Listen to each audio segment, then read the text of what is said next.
हाम्रो मुद्दा हाम्रो कहाँसम्म सम्बोधन भएको छैन नि। त्यसै कारण तपाईको पीडा र हाम्रो पीडा अलग अलग छ। तपाईको पीडा हुन सक्छ सत्ताको लागि, हाम्रो त्यो लडाई भइरहेको छ कम्युनिस्ट पार्टीको भित्र, त्यसमा हामीलाई किन गर्ने?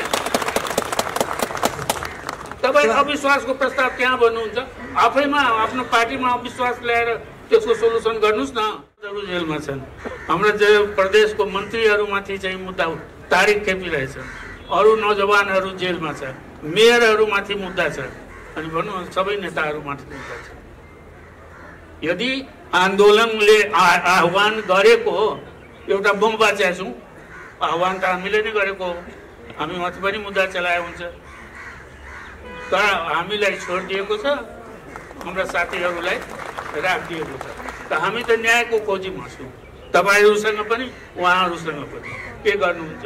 त्यसपछि न हाम्रो समर्थन या विरोधको कुरा आउँछ। त्यसले कि म गर्न सक्ने जति गर्छु गरेर देखाइदिनुहोस्, त्यसपछि प्रश्न उठ्छ कता जाने हो, के गर्ने हो। तर अहिले त हामीलाई लाग्छ कि हामी सबै आन्दोलनैबाट आएको हो। यहाँ जति नेताहरू, कोही हतियार उठाएर, कोही शान्तिपूर्ण आन्दोलनबाट, सबैले चाहिँ मुक्ति पाए, सबैले गङ्गा नुहाएर पवित्र भएछ। अपवित्रमा त हामी थारू मधेसीहरू परेका छौँ। र जहाँसम्म हाम्रो मुद्दाको प्रश्न छ, सबै प्रधानमन्त्रीसँग हाम्रो चाहिँ लिखित, ओलीजी बाहेक लिखित भएको छ 3 मुद्दा, जो आन्दोलनमा परेर आन्दोलनकारी, मधेस आन्दोलन, थरवट आन्दोलन, यसमा परेका, जेलमा जुन परेका छ तिनीहरूको रिहाई गर्ने, मुद्दा फिर्ता लिने र त्यस बापत उहाँहरूलाई समर्थन गरिदिने सरकार बनाउने बेलामा समर्थन धेरै दिन टिक्दैन। यो त भोलि नै हट्टे फिर्ता गरे पनि हुन्छ जस्तो लाग्छ हामीलाई। म राजनीति शास्त्रको विद्यार्थी, तपाईँहरू राजनीति गरिरहनु भएका मान्छे। हामीले बाहिरबाट हेर्दाखेरि के देख्छौँ? तपाईँले फिर्ता लिने बित्तिकै जसपा कर्नरमा पर्छ, नेपाली काङ्ग्रेस कर्नरमा पर्छ, त्यो ओली विश्वासको मत दिन बाध्य हुन्छ। कुनै आफू खुसी विश्वास मत दिन जाँदैन। अविश्वासको प्रस्तावलाई जान सक्ने अहिले मैले वातावरण देखिरहेको छैन। पछि भन्नु होला मेननजीले, नेपाली काङ्ग्रेसका केन्द्रीय समितिले नै होइन, तपाईँ अगाडि बढ्नुहोस् भनेर भावी प्रधानमन्त्रीका रूपमा आफ्नो सभापतिलाई तयारीको लागि साथ दिएको। उहाँले भनिदिनु भयो काङ्ग्रेसले अविश्वासको प्रस्ताव पनि लैजाँदैन, सरकारमा पनि जाँदैन, विपक्षमा पर्छ। ठिक छ, त्यो काङ्ग्रेसको कुरा हो। तर विश्वासको मतमा मतदान गर्ने बेलामा त काङ्ग्रेसले पक्कै गर्न सक्दैन होला नि मतदान, जसपाले गर्न सक्दैन होला। अहिले बाहिर चर्चा छ, हामी मिडियामा पढ्छौँ, सुन्छौँ बेला बेलामा कि जसपाको खास गरी अझ आदरणीय महन्त ठाकुरजीकै लाई अगुवार अगाडि देखाएर बलवटरमा निकै बाक्लो छलफल हुन्छ। तपाईँहरूका आफ्ना मागहरू छन्, त्यसमा हाम्रो कुनै विमति छैन। तर के अहिले बलवटारबाट त्यो माग पूर्ति होला? 18 महिना 2/3 सरकारको नेतृत्व गरे केपी ओलीले उपेन्द्र यादव उप प्रधानमन्त्री हुँदाखेरि मुद्दा त त्यतिखेरै थियो, त्यसपछि जन्मेका मुद्दा होइन। कहाँ गए ती मुद्दा आज? त्यसैले अहिले हुन्छ भन्दाखेरि कता कताले बेमौसमको यो कुरा आइरहेछ कि भनेर हामीलाई लाग्न थालेको छ। तपाईँहरूको उद्देश्य, तपाईँहरूको आफ्ना मागको प्रतिबद्धतामा हाम्रो प्रश्न होइन, तर व्यवहारका कुराहरू हेर्दाखेरि अलिकति हामी नागरिकहरूले होइन राजनीतिमा जे पनि सम्भव छ भनेर स्कुलमा त पढिन्छ, तपाईँले पनि पढ्नु होला, यो बिएमा पढ्दाखेरि राजनीतिमा जे पनि सम्भव छ भन्ने कुरा, त्यो के जे पनि सम्भव छ हुँदाखेरि फेरि ओलीकै चाहिँ नि राज सम्भव छ?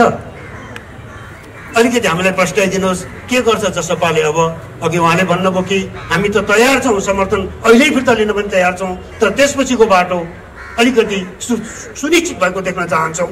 त्यो सुनिश्चित गर्न त्यतिखेर हुन्छ जब जसपा र नेपाली काङ्ग्रेस पनि यो विषयमा सहमत हुन पुग्दछ। महन्तजी, परिस्थिति उहाँहरूको आपसी विग्रहको कारणले भएको हो। अब उहाँहरूको आपसी लडाइँमा, पार्टीको भित्रको लडाइँमा हामीले के गर्ने हो, यो मेरो प्रश्न हो। यो अहिलेको परिस्थिति त उहाँहरूको कारण नै उठेको हो, त्यसै कारण सेटल त उहाँहरूले पहिले गर्नुपर्ने हो। र जहाँसम्म हाम्रो मुद्दाको प्रश्न छ, सबै प्रधानमन्त्रीसँग हाम्रो चाहिँ लिखित, ओलीजी बाहेक लिखित भएको छ 3 मुद्दा जो आन्दोलनमा परेर आन्दोलनकारी, मधेस आन्दोलन, थरवट आन्दोलन, यसमा परेका, जेलमा जुन परेका छ तिनीहरूको रिहाई गर्ने, मुद्दा फिर्ता लिने र त्यस बापत उहाँहरूलाई समर्थन गरिदिने सरकार बनाउने बेलामा। अहिले त त्यो पनि छैन। हामीले कुनै उहाँसँग कुनै लिखित सम्झौता पनि गरेको छैन, कुनै वचन पनि दिएको छैन। हाम्रो मुद्दा छ, उहाँले भन्नुहुन्छ कि प्रधानमन्त्रीले कि म गर्न सक्ने जति गर्छु, गरेर देखाइदिनुहोस्। त्यसपछि प्रश्न उठ्छ, कता जाने हो, के गर्ने हो।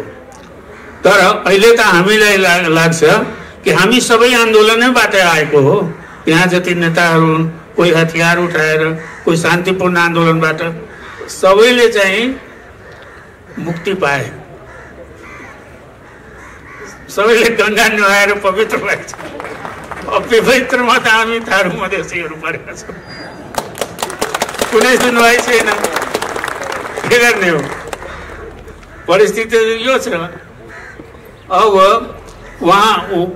उहाँसँग कुरा भयो, हाम्रो शेरबहादुर सिंह अहिले सार्वजनिक रूपमा उहाँले पहिले नै भनिसक्नु भएको थियो, हामीले कुरा गर्दाखेरि कि कुनै पनि अविश्वासको प्रस्तावको पक्षमा जाँदैन या समर्थन गर्दैन। तर अहिले दुईटैले अस्वीकार गर्नुहुन्छ। तर कहीँ प्रधानमन्त्रीको बन्ने अवसर आयो भने, अफर आयो भने म विचार गर्न सक्छु। तर अहिले दुईटै म सरकार पनि बनाउन, अविश्वासको प्रस्तावको पक्षमा पनि जानु भनिसक्नुभयो।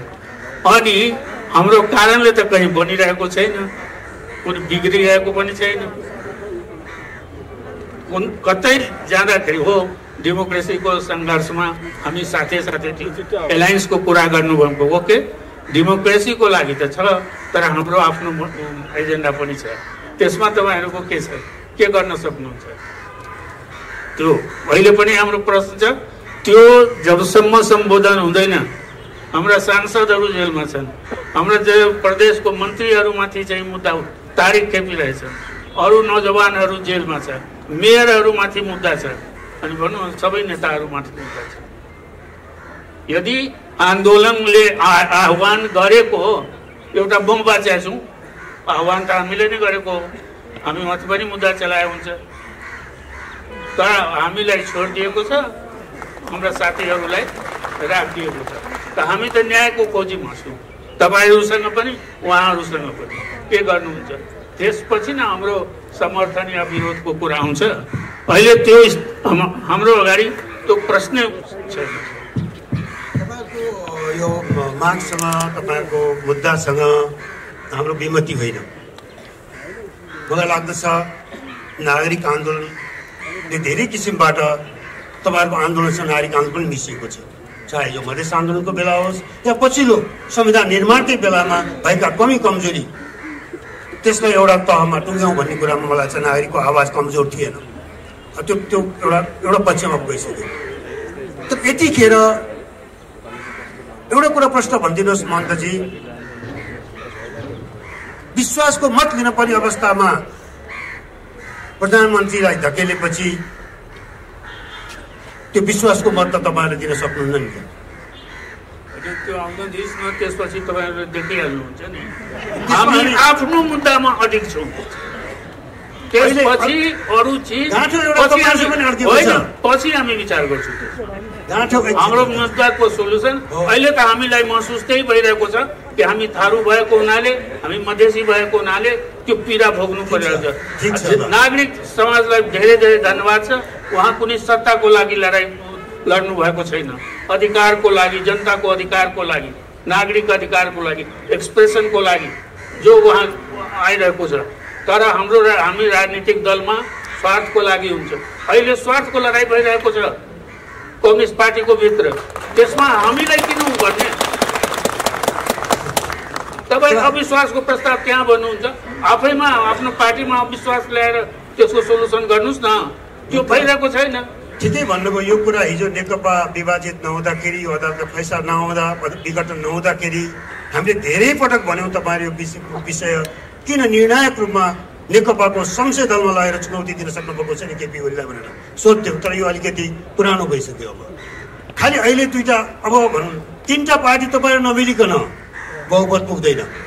जसपा, माओवादी केन्द्र, काङ्ग्रेस। त्यसैले यो हलो चाहिँ तीनवटा मात्रै जसले अड्काए पनि हुन्छ। समस्या चाहिँ हलो अड्किरहेछ। त्यो हलोलाई अगाडि बढ्न दिने, बल रोल गर्ने जिम्मेवारी संसदमा भएको दलको हिसाबबाट हामी जसपाको पनि हो भन्छौँ। वो देशमा जब सङ्कट आउँछ, नागरिक समाजमा जब सङ्कट आउँछ, देशमा अहिले सङ्कट छ, अनि त्यसपछि हाम्रो जरुरत पर्छ। अरू बेलामा हाम्रो जरुरत पर्दैन। कहिलेकाहीँ सङ्कट अझ बढ्दाखेरि अझ एउटा ठोस निर्णयमा पुग्न सकिन्छ। अब उहाँहरू त अब यो द्वन्द्वात्मक विकासको उसमा सिद्धान्त मान्नेहरूका दिन्छन्। मलाई लाग्दछ प्रचण्डजी एउटा कुरा भन्नु, संसदमा तपाईँले यो द्वन्द्वलाई किन अगाडि बढाउन सक्नुभएको छैन? संसद सम्झनुहोस्, अब तपाईँहरूले म त संसदीय प्रणालीको विद्यार्थी पनि हुँ। 18औं शताब्दीमा बेलायतमा के भयो कि बेलायतको त्यो चार्ल्स द्वितीयले दिएका थिए एजेन्डा संसदलाई। संसद आफैले एजेन्डा बनाएर उनलाई कारवाही गरेको थियो, एक्जिक्युट गरेको थियो। आज संसद हाजी छ तपाईँहरूको अगाडि, अनि सरकारले बिजनेस दिएन भनेर यो पिलन्दरी आवाज कहाँबाट आइरहेछ? यसमा है म कृष्ण सरको प्रश्नमा अझ थप्दै भन्छु होइन। म जति तपाईँहरूको यहाँ कुराहरू सुन्छु अथवा इन्टरभ्यूहरू सुन्छु, के लाग्छ भन्दाखेरि तपाईँहरू जुन यो सबै शीर्षस्थ नेताहरू होइन, कुरामा एकदमै लाचारी, निरीहपन पाइरहेको छौँ कि होइन। यति त हामीले यो गणतन्त्र आन्दोलन पाएको थिएनौँ है। अनि यो हेर्दाखेरि चाहिँ तपाईँहरूलाई साँच्चीकै एउटा यो अस्तित्वको सङ्कटै भएको होइन, यो दलभित्र भुइँचालो नै गएको जस्तो लाग्छ। तपाईँहरू मात्र होइन कि तपाईँहरूको अन्तर्गत अरू युवा नेताहरूको कुरा सुन्दा पनि त्यस्तै हुन्छ। एउटा एकदमै भय र त्रासको एउटा वातावरण हुन्छ। यो प्रब्लम यस्तो गाह्रो भइसक्यो त तपाईँहरूको कुरा चाहिँ खालि एकदमै पीडित मनोवृत्ति होइन, मैले गरे होइन, उसले गरेको, मैले भन्न सक्दिनँ, यहाँ भन्न सक्दिनँ, त्यहाँ भन्न सक्दिनँ, मलाई किन सोधेको होइन, एक अर्कालाई औँला उठाउनेमै त्यो सीमित छ। हामीलाई चाहिँ के लाग्छ भन्दाखेरि हामीले तपाईँलाई चुनेर हाम्रो प्रतिनिधि पठाएको, तर तपाईँहरू चाहिँ एउटा कालो सिसा भएको घरमा हेर्नुहुन्छ। हामीले तपाईँलाई हामीलाई देख्नै हुँदैन कि तपाईँले त एक अर्कालाई देख्नुहुन्छ, आफ्नो कार्यकर्तालाई देख्नुहुन्छ, अरू कोलाई देख्नुहुन्छ होइन। हामीहरू त तपाईँहरूलाई पुरै अदृश्य छौँ। त्यो हिसाबले चाहिँ जुन राजनीतिक नेतृत्वसँग हामीले अभिभावकत्वको एउटा हामीले आशा गरेको छौँ होइन, हामीलाई चाहिँ यस्तो राजनीतिक अनाथ जस्तो हामीलाई महसुस हुन्छ कि। सो यो समस्या यस्तो भएको बेलामा चाहिँ तपाईँहरूले चाहिँ अब अहिले यस्ता तपाईँहरूको हाम्रोमा चाहिँ तपाईँहरूको आफ्नै अस्तित्वको सङ्कट लोकतन्त्रको सङ्कट हो नि त। यो बेलामा चाहिँ तपाईँहरूले फेरि त आधा कुरा गर्ने, घुमाउरो कुरा गर्ने, साङ्केतिक कुरा गर्ने होइन, एक अर्कालाई दोषारोपण भन्दा पनि अब चाहिँ प्रत्यक्ष आएर खुल्ला छताछुल्लो भएर जनतासँग प्रष्ट कुरा गर्नुपर्ने होइन र? धेरै कुरा सही भन्नुभयो, तर सङ्घर्षको कुरा मात्रै म भन्छु। मलाई याद छ कि जब 7 दलको बैठक हुन्थ्यो हाम्रो, त्यसमा म नै पहिला व्यक्ति हो कि सम्झौता कोसँग गर्ने प्रश्न थियो एकचोटि। अनि मैले के भनेको थिएँ कि माओवादीसँग चाहिँ सम्झौता गर्नुपर्छ, किनकि माओवादीसँग सम्झौता गर्दा जनताको माग जनतैमा रहन्छ, जनताले नै पाउँछ। यदि राजासँग हामी सम्झौता गर्छौँ भने जनताको अधिकार राजामा जान्छ। त्यो ठुलो उठाउँदै आएको हो। र जब दिल्लीमा हाम्रो कुराकानी, अन्तिम कुराकानी भएको छ, एकजना यहाँलाई याद हुनुपर्ने, एकजना लेफ्ट नेताले बिन्ती पत्र दिनुपर्छ राजालाई होइन, अनि उहाँले नि भन्नुभयो ल तपाईँको दर्ता भयो, विरोध तपाईँको दर्ता भयो, अब हामी चाहिँ आन्दोलनमा जाने, बिन्ती पत्र हामीले भनिरह्यो। त समयमा मेरो भनाइ के छ कि रिक्वेस्ट कि तपाईँ पीडित भएर पनि चेयरमा हुनुहुन्छ, माथिल्लो उसमा हुनुहुन्छ, अब राष्ट्रवादको नारा दिनुहुन्छ, त्यहाँ हामी पर्दैनौँ, प्रशासनमा हामी पर्दैनौँ होइन, कहीँ जुडिसियरीमा हामी छैनौँ, तर उनको मान्नै पर्छ। यहाँले पनि त्यही कुरा गर्नु, हाम्रो विरुद्धमा फैसला हुन्छ, नागरिकताको विषयमा फैसला हुन्छ, ड्रेस लगाउनै पर्छ, अब मान्नै पर्यो होइन, भाषाको विषयमा फैसला हुन्छ, मान्नै पर्यो। जबकि संविधानमा के छ, के लेखिन्छ, बहुभाषी, बहुजातीय, बहुसांस्कृतिक, तर चेहरा त देख्दैन नि, चेहरा त एकै किसिमको। एकचोटि सेनाले हामीलाई बोलाएको थियो अनि 10 जना जेनरललाई चाहिँ त्यहाँ, मैले के प्रश्न गरेँ कि जेनरल साहब तपाईँको सेनामा त माने हाम्रो त बहुजातीय देश हो, अनेक किसिमका मानिस छ, तर एकै किसिमको चेहरा देखिरहेछ, खोइ किन? उनको जवाब आयो, खोइ त तपाईँहरूको मामा काका सेनामा छैन त कसरी भयो? अब के गर्नु, अवस्था त त्यही हो। तर पनि समयमा जुन समयमा तपाईँको एकदम आवश्यकता थियो, त्यस बेलामा हामी साथ दिएकै हो। पहिले त तपाईँ आफै अलमलमा पर्नुहुन्छ, ओलीले समर्थन तपाईँले गरिरहनु भएको छ, अनि आरोप हाम्रो माथि हामीले के गरेका छौँ? अब सरकारमा ओलीजी हुनुहुन्छ त कोसँग जानु भन्ने आफ्नो समस्या। जेलमा परेको साथीहरूको हामीसँग जो विभेद भइरहेको छ त्यसको कुरा कहाँ उठाउने? जनतामा त हामी उठाइ नै राखेका छौँ सधैँ, सदनमा पनि उठाएकै हो। सदनमा पनि तपाईँ जस्तै मैले उठाएको कि स्वेच्छाचारी शासन जब हुन्छ तब डिक्टेटरसिपको टेन्डेन्सी हुन्छ।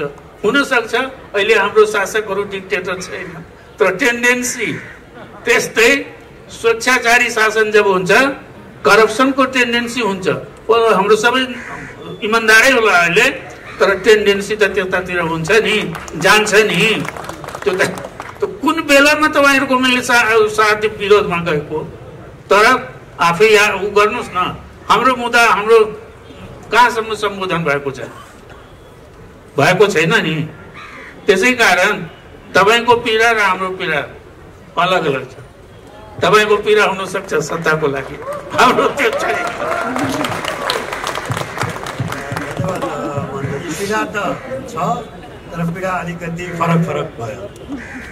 प्रश्न हाम्रा सकिँदैन, नागरिकका प्रश्नहरू, हाम्रा जिज्ञासाहरू धेरै बाँकी हुन्, तर आज सकिँदैन। हामी करिब अब सक्ने 1 घन्टामा सक्ने विचार थियो, तर त्यो सम्भव हुँदो रहेनछ। केही समय हामीले पनि लियौँ होला केही कुरा प्रस्ट्याउनका लागि। एउटा प्रचण्डजीको कुरा सुन्दाखेरि त्यो कुरा हामी तपाईँहरूलाई वाच गरिराखेकै हो। तपाईँहरूको मुभ कसरी हुँदैछ भनेर हामी क्षण वाच गरिरहेको, हामी चुप लाएर तपाईँले अहिले भनेका कुरा हाम्रो जानकारीमा नआएको हामीले नदेखेका होइन। त्यही बिचमा त्यसलाई अदालतले रोकिदियो। हाम्रो खालि चासो र के तपाईँहरू अलि अगाडि भएको भएदेखि अदालतभन्दा तपाईँहरू पहिला हुनुहुन्थ्यो कि भन्ने मात्रै हाम्रो एउटा हो थियो। परिस्थिति गम्भीर देखिएको छ, त्यसैले घाँटी समातेर संविधानको दफाभित्र घाँटी समातेर ननिकालुन्जेलसम्म तपाईहरू यो निरङ्कुशता उन्मुख, तानाशाहीतर्फ उन्मुख, प्रतिगमनतर्फ उन्मुख सत्तालाई रोक्न सक्नुहुन्न। भाषणले मात्रै आउँदैन जस्तो लाग्दछ। राजनीतिमा तपाईँले भन्नुभयो दुःख हामीलाई लाग्छ, तपाईँका कुराप्रति हामी एकदमै सहानुभूति साथ हेर्दछौँ, तपाईँको प्रयत्नका प्रति। तर जनता त राजनीतिमा रिजल्ट खोज्छ है। तपाईँका प्रयत्न मात्रै पछिमा सन्तोष मात्दैन, रिजल्ट खोज्छ उसले। जुन दिन रिजल्ट देखिन्छ अनि मात्रै तपाईँलाई ताली पिट्छन्। प्रयत्नहरूमा एकैबाट ताली पिटिँदैन।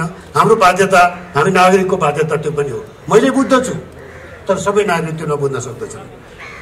अब यो चरणको अन्तिमतिर हामी त निमित्त हौँ, धोमानजी र म। हामीसँग यतिका हाम्रो नागरिक समुदाय छ, त्यसैको वारेस भएर हामी दुईजना आइपुगेका छौँ। सबैसँग त सम्भव छैन, तर 62-63 को आन्दोलनदेखि अहिले पनि निरन्तर रूपमा यो आन्दोलनमा मोर्चामा निस्किरहनु भएको हाम्रा अग्रज आदरणीय नागरिक दाजु खगेन्द्र सङ्ग्रौलाका छुट्टै केही प्रश्न हुन सक्दछन् जुन हामीले उहाँलाई भेट्टाउन सकेनौँ। खगेन्द्रजी, अब तपाईँको मुखबाट हामी सबै नागरिक फेरि अरू केही प्रश्न सुन्न चाहन्छौँ।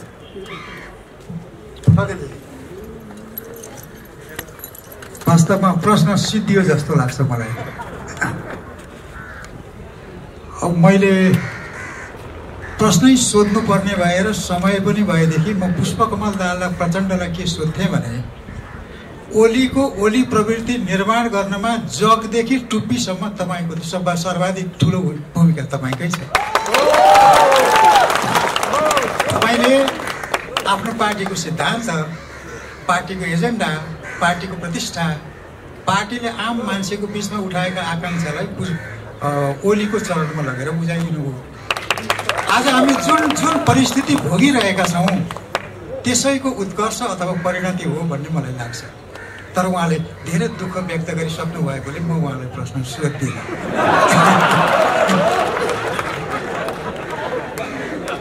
उहाँका अथाह दुःखप्रति मेरो समभाव छ। अब बुढालाई त बुढै मनपर्ने हो। यो डबलीमा उमेरको वरियताका हिसाबले, अनुभवको वरियताका हिसाबले, उत्पीडनको अनुभूतिको पनि वरियताका हिसाबले महन्तजी हुनुहुन्छ। मलाई लाग्छ महन्तजी उमेरमा त मेरो भाइ हुनुहुन्छ जस्तो लाग्छ, तर प्रेमले अथवा आधारले म उहाँलाई महन्त दाइ भन्छु। अहिलेको यो परिवर्तनको प्रक्रियामा साँचो उहाँसँग छ। म अलिकति पृष्ठभूमिको अलिकति कुरा गरौँ। महन्तजीलाई हाम्रो परिवर्तनकामी राजनीतिको परिभाषामा आन्तरिक उपनिवेशको एक नागरिक, आन्तरिक उपनिवेशका उत्पीडितहरूको नायक मानिन्छ। खड्गप्रसाद ओली त्यो पात्र हो जसले मधेसी, त्यसको आकाङ्क्षा, त्यसको सपना, त्यसको पहिचानको चाहनालाई कहिल्यै पनि सम्मान गरेन। संविधान जब बनिरहेको थियो, समान अधिकारको निम्ति उभिने मधेसीहरू मारिँदै थिए। 60 जना मारिए। मार्ने त्यो तपाईँको नेपथ्यमा मार्नेको कमान्ड कसको हातमा थियो? प्रकारान्तरले ओलीको हातमा थियो। खण्डित संविधान बन्यो। संविधान बन्दा के बाचा गरियो भने समय क्रममा परिस्थिति मिलाएर संविधानमा जसका आकाङ्क्षाको सम्बोधन गरिएको थिएन सम्बोधन गरिनेछ। यत्रो समय शासन गर्दा पनि ओली सरबाट सम्बोधन त भएन। अहिले हरेक दिन समाचार पढ्दा मलाई बडो दिक्क लाग्छ कि दिक्क केमा लाग्छ? महन्तजीले नेतृत्व गर्नुभएको पार्टी ओलीसँग गठबन्धन गर्नको निम्ति हिजो पनि गयो। भोलि अखबार पढ्छु, भोलि पनि गएकै थाहा पाउँछु। अनि उहाँको तर्क के छ भने दुईटा पक्षमध्ये हाम्रो मागलाई जसले सही ढङ्गले सम्बोधन गर्छ हामी त्यसलाई समर्थन गर्छौँ। ओली प्रवृत्ति र ओली प्रवृत्तिको विरुद्धमा उभिएको प्रवृत्तिलाई समदूरीमा राख्न हेर्न मिल्छ। ओली प्रवृत्तिलाई तपाईँहरूले नै हिटलरी प्रवृत्ति भन्नुभएको छ, भस्मासुर प्रवृत्ति भन्नुभएको छ, धुन्धुकारी भन्नुभएको छ।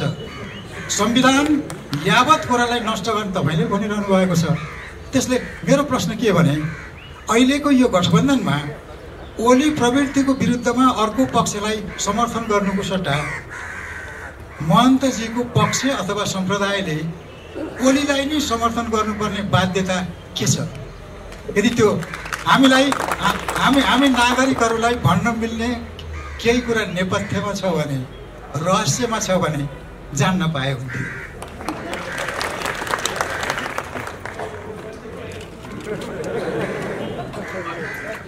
होइन के छ कि अब तपाईँहरूले जे भने पनि हुन्छ। तपाईँहरूले त मलाई प्रधानमन्त्री बनाइदिनु भएछ। मैले कसै उहाँले समर्थन बार उहाँले त्यो सरकारमा आउनुहोस् उहाँले भन्नुभएछ।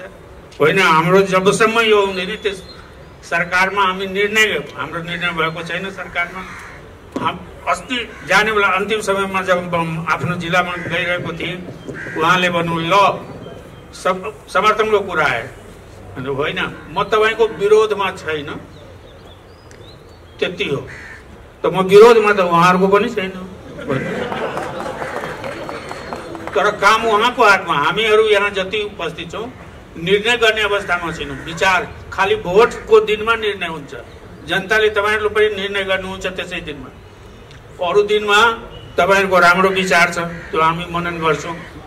राजनीतिक दल या सरकारमा जो हुन्छ त्यो एक्सेप्ट गर्छ, कुन हदसम्म ग्राह्य हुन्छ त्यो हदसम्म। त्यसै कारण कतिपय कुरा जो उहाँलाई समर्थन अहिलेसम्म म गरेको छैन। सार्वजनिक रूपमा कहिले पनि उहाँले समर्थन गरेकै छैन, सपोर्ट गरेकै छैन।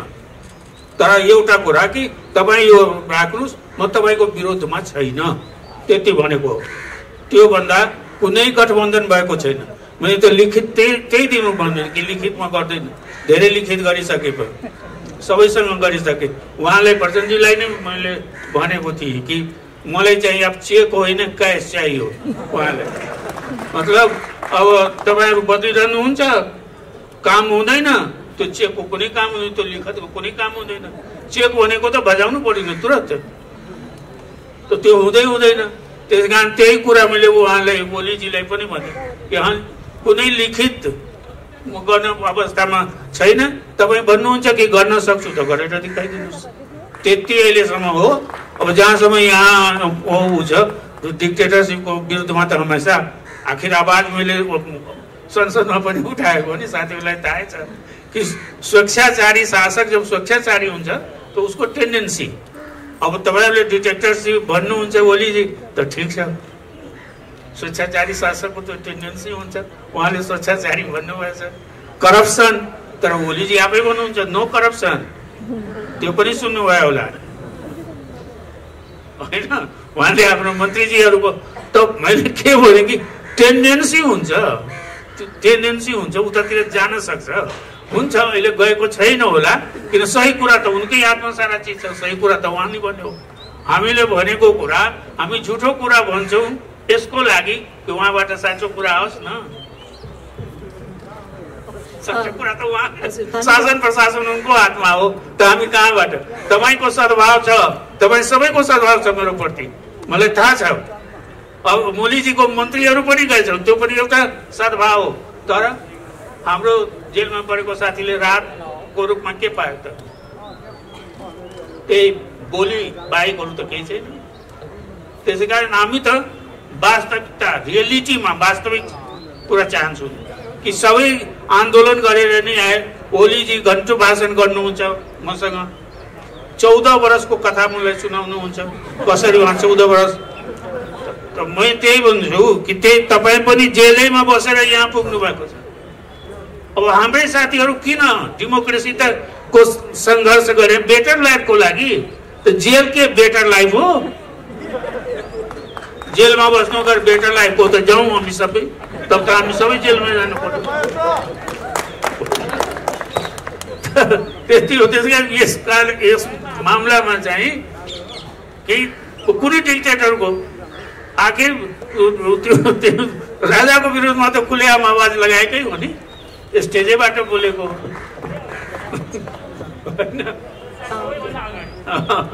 यहाँसम्म असमानताको यो त वास्तविकता हो। कानुनले नै देखाउँछ जस्तै 33% भनौँ न आरक्षण छ, आरक्षण आफैले देखाइरहेको छ नि इक्वल छैन होइन। जनसङ्ख्या अनुसार चाहिँ समावेशी हुनुपर्ने हाम्रो ऊ नै छ, हाम्रो आन्दोलनको जुन ऊ थियो, तर त्यो त अहिले भएको छैन होइन। नागरिकता कानुनमा पनि विभेद देखिन्छ महिला र पुरुषमा। त कतिपय कानुनहरू आन्दोलन आइडेन्टिटी र आइडेन्टिटीको छ, किनकि आइडेन्टिटीको आधारमा विभेद हुँदै आएको छ, त्यसको अन्त हुनुपर्छ। आन्दोलनको एजेन्डा थियो त्यस्तो होइन। कतिपय काम भएको छ, अगाडि बढ्ने प्रयास छ, तर इक्वलिटी अहिले पनि इक्वलिटी छैन समाजमा। किनकि जो सामाजिक दृष्टिकोणले हो, आर्थिक दृष्टिकोणले हो पछाडि छ, त उसलाई जबसम्म पुस गर्दैन,